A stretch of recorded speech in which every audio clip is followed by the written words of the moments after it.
everybody. It's Dr. Cindy with the Positively Altered podcast.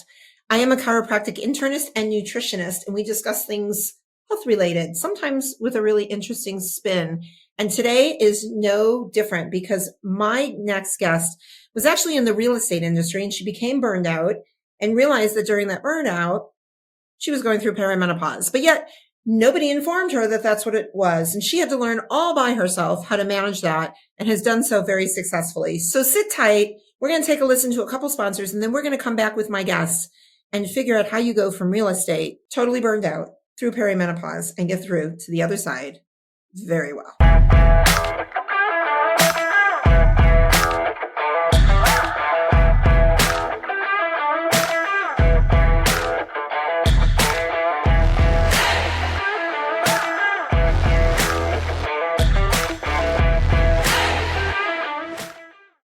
Hello, my name is Heather Lord, and I am the COO of Professional Health Products. Cutting corners is an all too common practice in the dietary supplement industry. When my father founded Professional Health Products, he sourced the cleanest, most biologically active ingredients from around the globe. Today, that commitment remains, which is why the finest healthcare practitioners, like Dr. Cindy, have trusted us for more than 40 years. We oversee the entire process in our manufacturing facility, from sourcing and formulation to manufacturing and labeling. Today, we offer over 300 unique products that can be tailored to the nutritional and homeopathic needs of each individual. Most recently, we launched a proprietary genetic test, allowing our practitioners to get even more dialed in to their patients' health.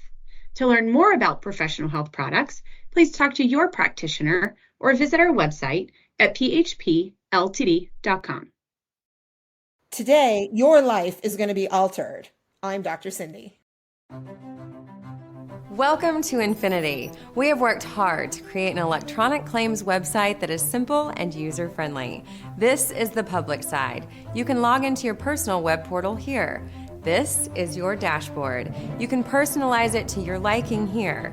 Our main focus has been to allow you to submit and edit claims as easy as possible. You will find our claims editor and claims processing is simple to use and straightforward. Our quick action bar is where you can find your most important information. Most of these icons will take you directly to the claims the number represents. You can easily view if you have any messages in your inbox of any unread alerts by looking for these blue numbers. To view the rest of our training videos to get the most of your Infinity experience, click this icon. We hope you find this web portal simple and easy to use. Thanks for letting us serve you.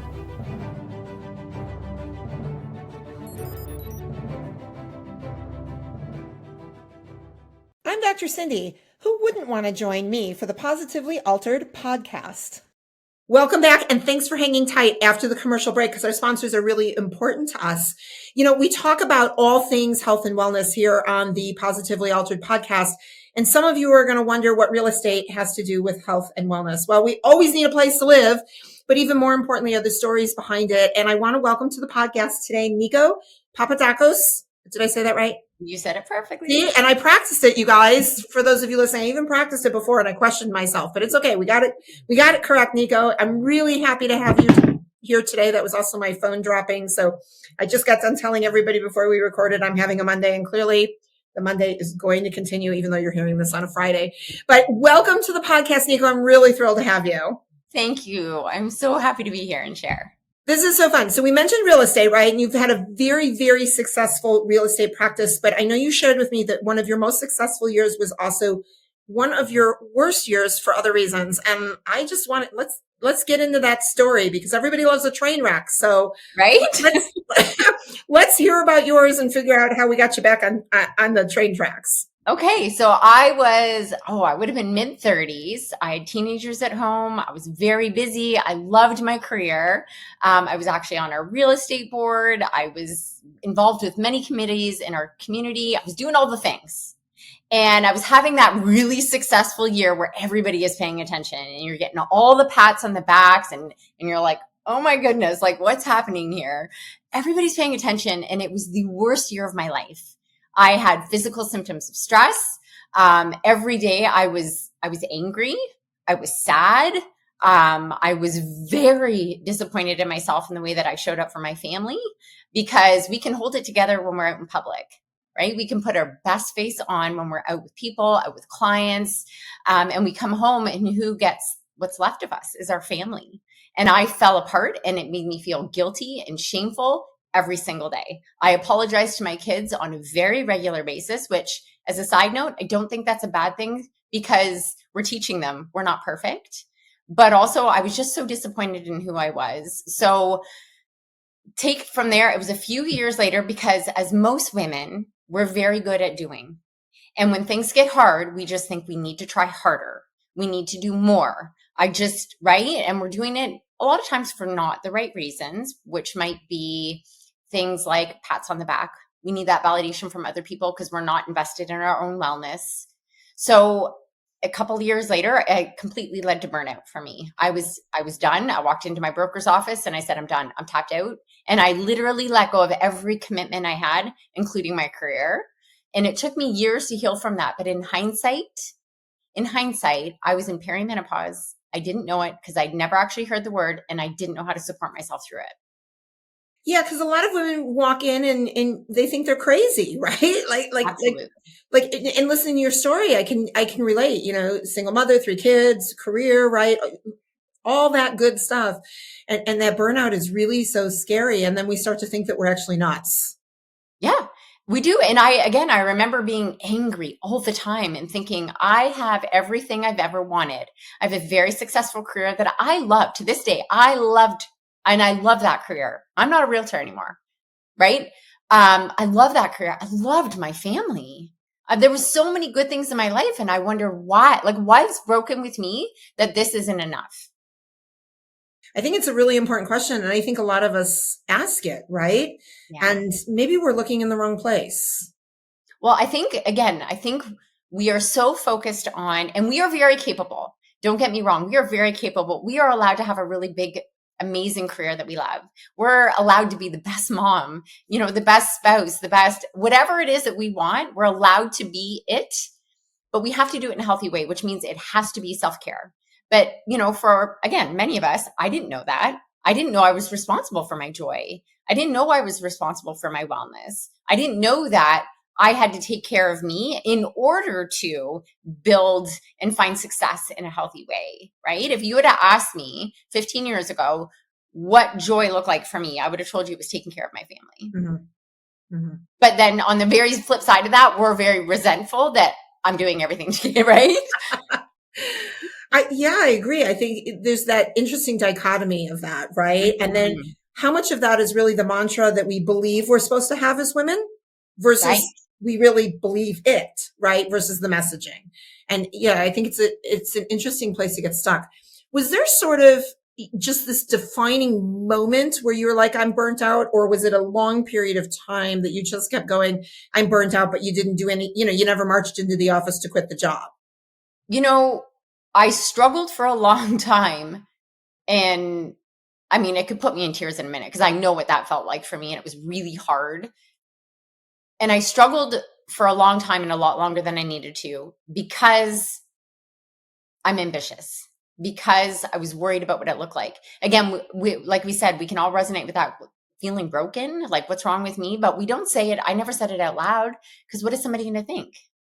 Right. So we can be really good at hiding. We can be really good at pushing through and keeping going. And I pushed way too long. But once I hit that wall, I was done. I love real estate to this day, but I couldn't go back because it just felt like such an unhealthy version of me in it. That makes sense.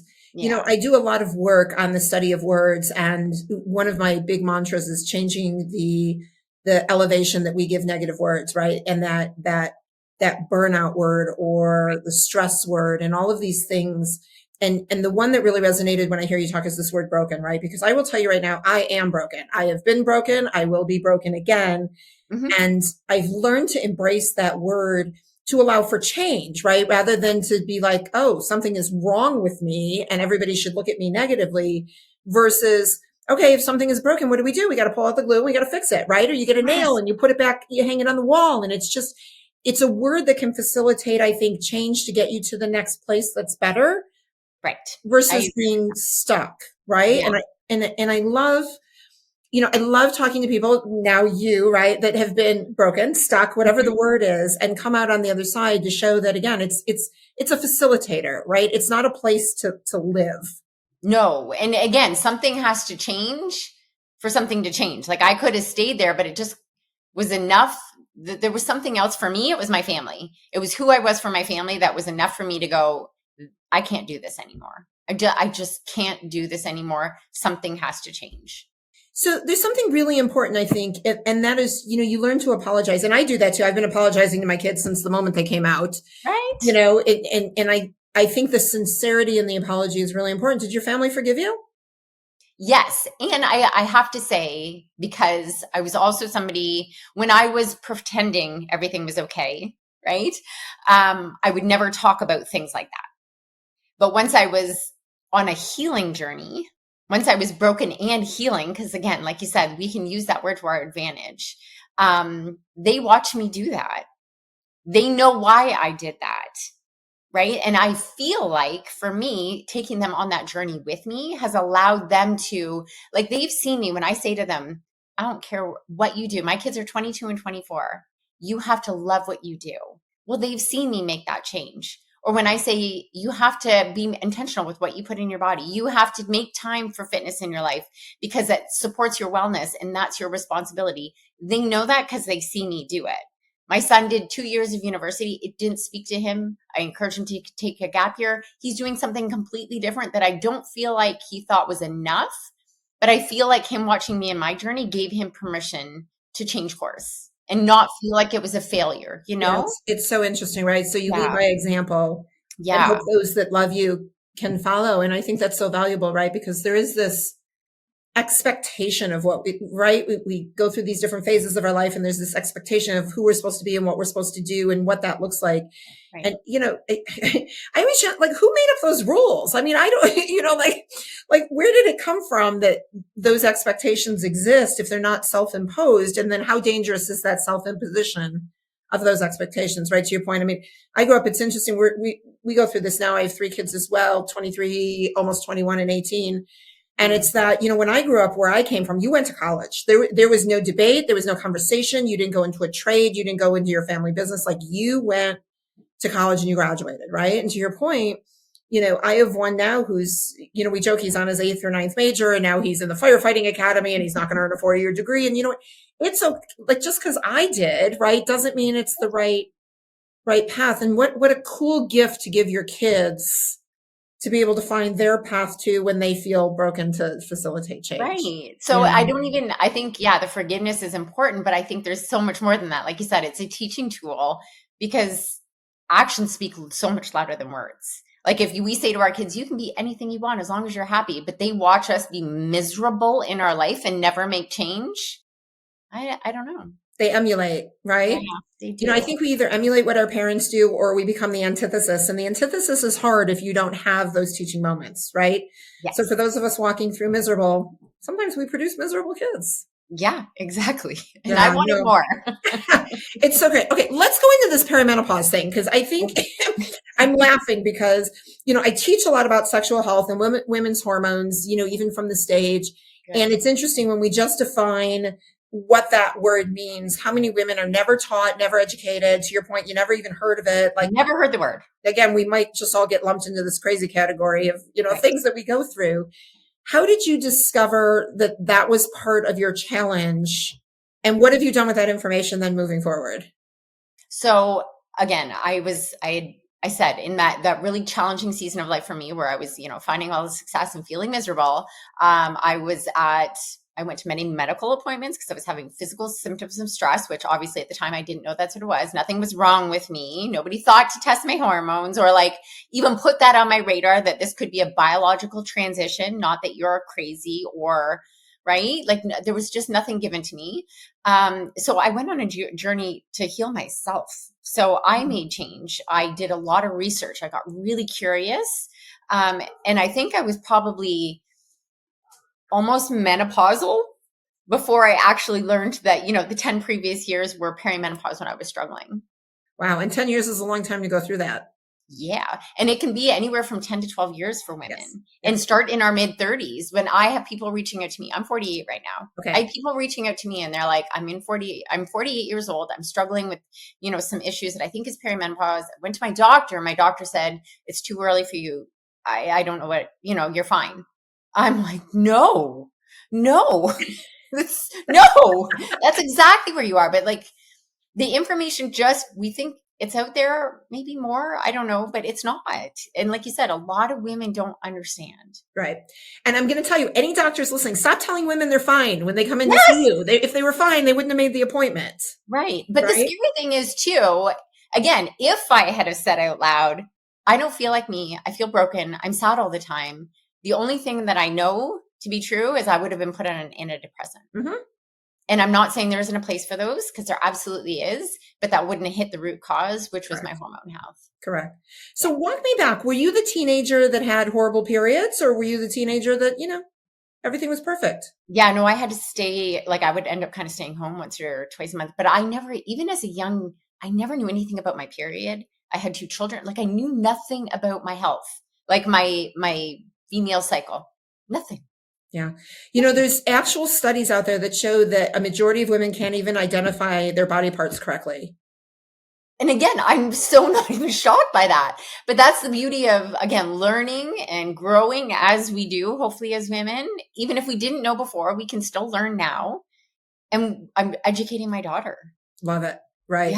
Yeah. When I grew up, so I had horrible cramps as a teenager. I believe they were regular periods. I can't remember yesterday. So, part of menopause, right? So I can't remember all those years ago. But what I do remember is I would have to miss a day of school. Yeah. I would curl up in a ball in the fetal position in my bed. My mother would, bring me, you're gonna love this. Maybe now I would have been turned into DCFS with my mother, but she would hand me a glass of blackberry brandy. That was my right to numb the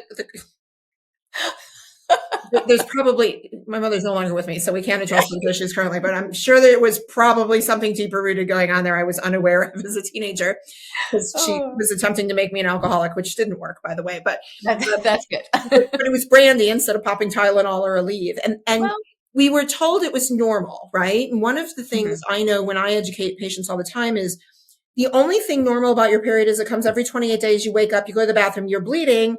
Oh, it's on the toilet paper. It must be here. No mood swings, headaches, breast tenderness, cramping, back pain, none of that, right? It's not normal. So now when you fast forward into your 30s, 40s, 50s, wherever you are, and I actually have one patient who's 63 who still gets a period. And yes, wow. For those of you that aren't watching and just listening, the eyeballs were popping out, right? 63, yes. Usually at 50, we're going, when is this going to happen? Right. But really, when we have a really healthy period cycle, when we're younger, we go through the transition much better, right? So we're not educated young. We're certainly not educated peri. And now we're in menopause sitting with all our friends having hot flashes, comparing who's worse. Right. Okay. So you're in this transition that you had to learn. Were there any I hate to use the word magic because it's not magic, but what were the tricks that worked for you to help you get out of the sadness and the rut that you were in, knowing that hormonally there was challenges? For me, it was fitness. Okay. Yeah, that was my step one. Because again, I feel like it was luck or somebody I don't know. I don't know where it came to me, but I was I just started working out. Okay. And it was, again, it was magic in that it was something I was doing for me. It was something I was building for myself every day. It's a little love we can show ourselves every day. And I know, a lot of people don't like to work out. And I did not grow up an athlete. I began lifting weights when I think I was 35 years old. How intimidating was that for you? You walk into a gym, you've never done this before. I did it at home. Oh, you did? I did it at home. Okay. Yeah. Which again, I had to move my coffee table every morning. And I was actually worried about cars driving by, judging me. That's how insecure and not confident I felt. But again, we have to find a way to be scared and do it anyway. Nikko, how many neighbors do you have that are peering in the window that you were right? nice about that? I mean, Probably I'm in your neighborhood now. Probably none. But for me, it was, I think healthy or unhealthy habits we can have in our life, they snowball. So, it started with fitness, it became nutrition. And again, like I said, I got really curious and I started reading a lot and listening to a lot and just getting curious and learning. So for any woman, we want the magic fix. There isn't one. And we talk hormones, like taking bioidenticals, whatever. They're not a magic fix. Right. But you need to feel empowered in your journey. And the way that you do that is focusing on your nutrition, is focusing on your fitness, prioritizing your sleep, managing your stress, which is so much easier said than done. Right. And then the few right supplements, getting a healthcare practitioner team of your choosing, which could be things like pelvic floor health and naturopath, your GP or whoever is on your team that you choose, putting people together that are in your corner and having conversations. What are some of your favorite nutritional shifts that you made from, high profile real estate, probably picking things quickly, right? Because you've got appointments all day, to now really focused. What are some of those key things that like you won't waver from? I focus on plants. So I am very plant forward in my nutrition. But what I think is really important is we need to simplify it. We need to get away from, I do this, or I'm afraid of this. Like people are afraid of potatoes. Eat a potato, right? If it's a whole food, eat it, right? Prioritize it. And I know we can get caught up in things like high protein, high fiber. And if you're going to get caught up in anything, do get caught up in those two, but just focus on eating whole foods. Who's afraid of the potato, Nikko? Are people really afraid? I have friends, they're like, I couldn't eat it. It'll just make me gain 5 pounds. And I'm like, no. And in perimenopause and menopause, we think we can't lose weight. We tell ourselves lots of stories. It's probably because we're trying to do what we did when we were in our early 20s. It doesn't work anymore. Yeah. It doesn't. Yeah, and if you think, you can't have carbs, you need them. Your body needs them. Just pick the whole food kinds. Right. Yeah, no, it's very interesting. Now, what do you love about the exercise? Or are you still one of these like, okay, I don't love it, but I do it because I need it? I am somebody who loves it most days. I do not love working out every day, but I love how I feel when I'm done. Okay. It's a sense of accomplishment that I give myself every day. Okay. Right. And that's changed in the years that I've been doing it. It could be a walk outside. Like that just feels amazing.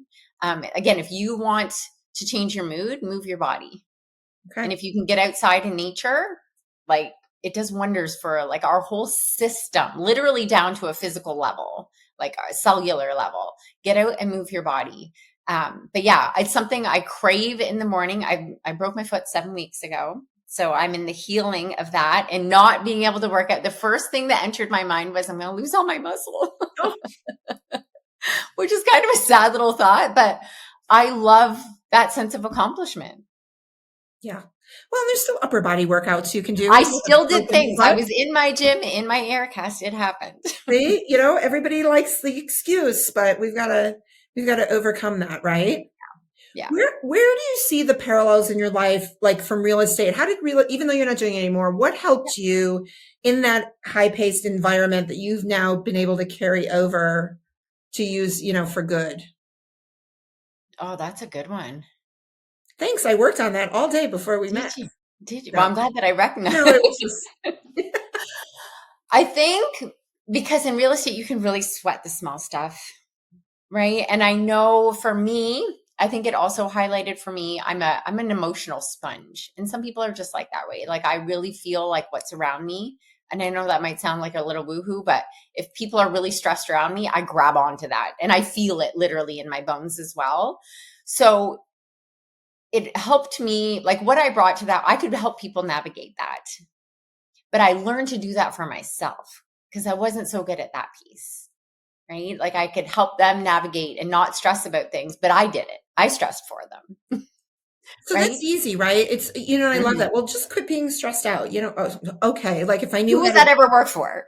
Nobody ever, right? On the face of the planet. So like, okay, I'm your client and I'm totally stressed out. Give me, because listen, I'm sure everybody listening can probably go, oh, I can relate.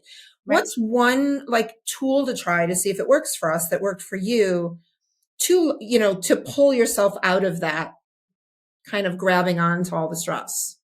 It's kind of how I raised my kids even and how I worked in real estate. Like I'm an over communicator. I'm going to tell you exactly what I'm going to do. So if you're stressed about that, I'm going to tell you what the steps are that we take before we need to stress. And I find myself now, because I can get very overwhelmed very quickly. This goes back to perimenopause and menopause too. Our capacity for stress is reduced because our brain is restructuring because it's trying to survive with the less sex hormones. So we need to learn how to do that. So even now, if I feel like my to-do list is long or I'm feeling overwhelmed, I'll sit and I even out loud, what is the one next thing I need to do right now? And just what is the one next thing I need to do? And if you are looking for something, say you're overwhelmed, you're waiting for an answer for something, it's a deal, whatever you're working, your kid is driving you mad, do something. And when I say that one next thing, maybe it's put the laundry away, maybe it's put the dishes away, accomplish a task. Because again, it's going to give us that sense of accomplishment. Okay, I can do the next thing, right? It's just always about building ourselves up, I think. And focusing on the things that are in our control. I think that's key, right? Because most things are not. Most things are not, right? And like you say, like, what is worry? It's something to do. Yes. Right? Yes. And how do we move past things? How do we be broken and heal? We have to take action. So do you think when I hear you say, do that one next thing, do you think it relates back to most of us don't live? I'm just making up character names as we go along here. And you go, most of us don't live in that present moment, right? We're so worried about out here that, tomorrow and next week and next month and next year. And not that there still isn't some value, right? I mean, I don't know that you can't pay attention, listen, we're raising families and building careers, and there's definitely goal setting, right, for outside of this moment. But I wonder if we refocus to present time more often than not, if we would be able to take that next task, that next thing. I think it would. And when you say that, I'm like, okay, so when I was a realtor and I was out at night, and sometimes my daughter would text me and say, are you going to be home for bedtime? Like, I want you home for bedtime. And I would have guilt about that because I'm out working and I feel like I should be at home. But when I was at home and we're at the dinner table, I have my phone. In case, like this true story, my kids, I would say to them, they'd be like, Mom, get off your phone. Because I would probably tell them to get off their device. And I'd be like, I'm making money. I need to be on here. No, I didn't. I needed to create healthy boundaries. Mm-hmm. Right? But I didn't have them. So when I'm at the dinner table with my family, I'm not present. And when we're not present there, and then we go to work and we're not quite present there because we have guilt that we're not there. If we were just where our feet are, which again is something I'm constantly telling myself, be where your feet are. I love that. Right? Then we can be in that moment and we can go to work and we can not have guilt about it. Like, no, sweets, I'm not going to be home tonight. Just like I told you, I'm out working. And we can feel good about that because when we're at home, we're present and we're at home. Right. But again, it goes back to healthy boundaries are a must. But if we're not in a place where we feel confident and bold enough to create them and maintain them because we're investing in our health and wellness, they don't stick. It's so true. I'm guilty of that all the time. I mean, I'm involved in a task and I'm doing another task and then I'm not present. And then I pretend like I'm paying attention, which isn't actually true because multitasking is not a real thing. It's just a question of how fast your brain can switch. Right. And it's interesting. I catch myself doing that actually more often than I shouldn't do it at all. Right. There should be no shoulds. And I think we do. I think we're so busy. Right. Mm-hmm. And I don't want to lessen the value of what men bring to the table. I think they're so busy too, right? I think it's a little bit different sometimes for them than it is for us. Yes. And I think men really go through hormonal changes as well.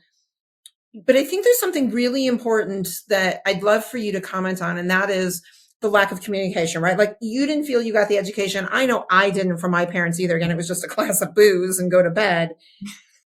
Where do you think the challenges are for us as women now in today's real world to make sure we open that door of communication, that like we can sit and have a conversation about sexual health and abnormal periods and sweating when we're just sitting here talking to each other? That I think in today's society is so little taboo. It is a little taboo. And I think we just need to be afraid not to go first. Right? Like, if we sit at a table with our girlfriends and I'm like, just give me a minute, I'm having a hot flash. Or like, does anybody else feel like they smell like, dirty cheese sometimes? Like, where did that come from? As somebody who never sweat or never stunk before, what is happening? You're not going to be alone, but we just have to be afraid to not go first. But I think, and this, I'm speaking from my experience, I didn't have my mom didn't talk to me about my period. So nobody really talked to me about it. It was an open discussion for everything. So I held a little shame around that, probably a lot, if I'm being truthful. So, right, like it wasn't something I felt comfortable talking about.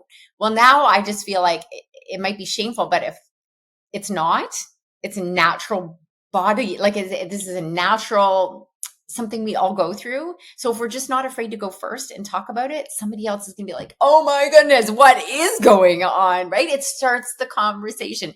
And having it with our girls, right? Like I have done it way different. I talk to her and I'm sure she's like, can you stop talking about my period? I don't want to talk about it with you. But like, I'd rather be the one to bring it up to her because we can't wait for them to bring it up to me or to us because that's right. I know. I remember, I have one daughter and I remember talking about periods and I remember teaching her how to put a tampon in and we talked about sex and she'll probably kill me for this. But I mean, she talked to me the first time she actually had intercourse and I was so like, this is awesome. I mean, I don't know how many parents get to have that experience with their daughter. I mean, I never, I mean, my parents to this day still know I had sex because I have 3 kids, but I don't, like you don't come back and be like, yes. Although I do have to admit, I was just at a party yesterday and I told people the reason we were late is because I was having sex before we came. And that's why I was a few minutes late. I did anything. Okay. So Nikko, I got a great idea. You ready? And Julie's listening behind the scenes, our producer of this podcast, but I have a great idea.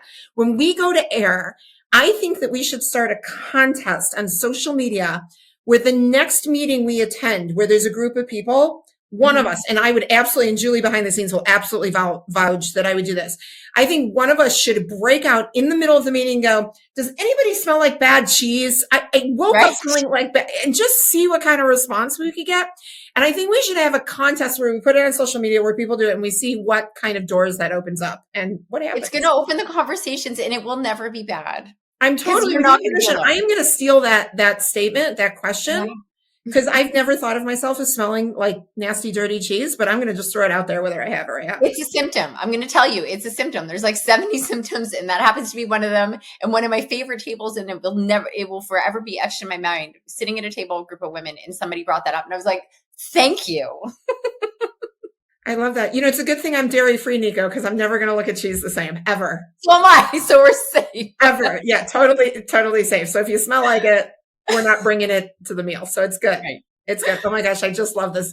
That has been great. Okay. We've got a game plan. We've got a contest. We're going to figure out how to leverage that. Nikko, we've got to take a quick commercial break because I have sponsors that I really care about and I want everybody to listen. Will you hang tight? We're going to have some fun with some rapid fire questions when we get back. Absolutely. All right, everybody. No cheese on this break. Go hydrate. We'll be right back with Nikko. This is your weekly dose of Dr. Cindy, the Positively Altered podcast.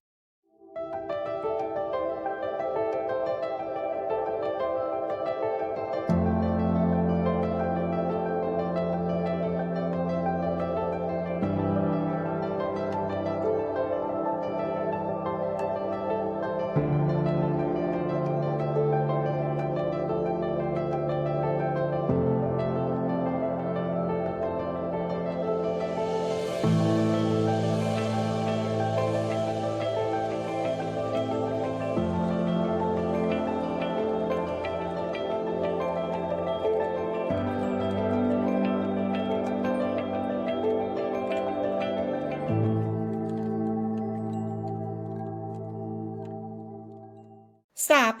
Hit that follow button now and spread the love with Positively Altered. And we're back. I'm Dr. Cindy with my guest, Nikki Papadakos, and we just got done talking about smelly cheese. So great segue for what's coming next, and that is a rapid fire question. Whatever is top of mind, Nikki, just answer the question. We'll see where it goes. You ready? I'm ready. All right. Let's see what happens. What is one article of clothing you wish you never, ever had to wear again? Bra. Okay.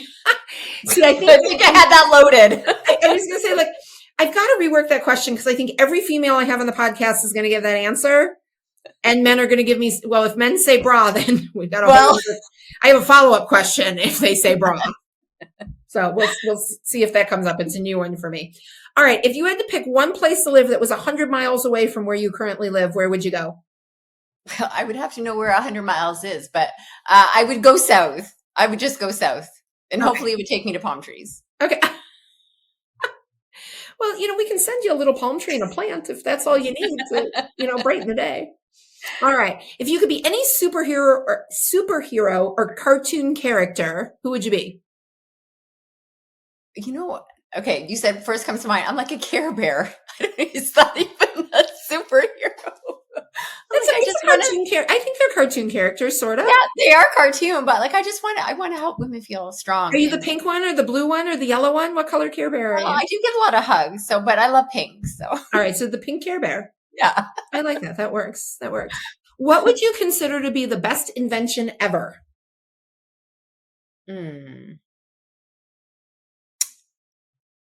Oh goodness, maybe a plane. It gets us further faster. Okay. I don't know. I just think my daughter's far away. It's only a 2-hour plane ride, so I guess I'm thankful for the plane. Okay, well, no, I think that's perfect. All right, if you could only wear gym shoes, dress shoes, or flip-flops for the rest of your life, what do you pick? No, flip-flops. I was going to say gym shoes because I work out, but I love to work out in bare feet, so I'd be fine. Okay, so flip-flops it is. I love how you just quickly change. See, that's a sign of menopause, right? I don't care what you think. I said one, but I'm switching. And then I went a totally different direction. Yeah. And it is our privilege to do that.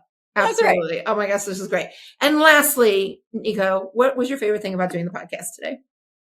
Having conversation with somebody who gets it and who's trying to make impact in this space, in this world. I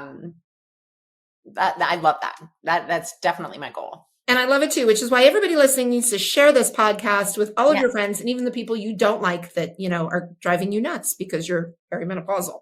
And we're going to have a lot of those in that stage. All right. How does everybody follow you, find you, get to work with you, share with some access? I'm on social like Instagram and Facebook, just my name, Nikko Papadakos, or my website, nikkopapadakos.com. Yeah. Love it. All right. Nikko, it has been an absolute pleasure. I will tell you my favorite thing is I learned a new symptom for menopause, and I've been doing this for a long time. And I honestly don't think I have that on my list on my medical forms, but I am contemplating adding it.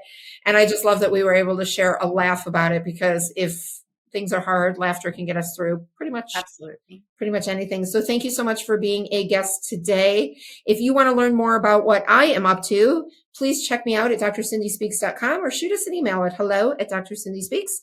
You can pick up the book Positively Altered, Finding Happiness at the Bottom of a Chemo Bag anywhere books are sold, and certainly on Amazon. And if you would love to have me as a keynote speaker, please check out the website, because I love to stand on stage and talk about smelling like cheese or whatever suits your needs. Anyway, Nikko, it has been an absolute pleasure. Thank you so much for being a part of the Positively Altered podcast. I hope everybody today was left positively altered.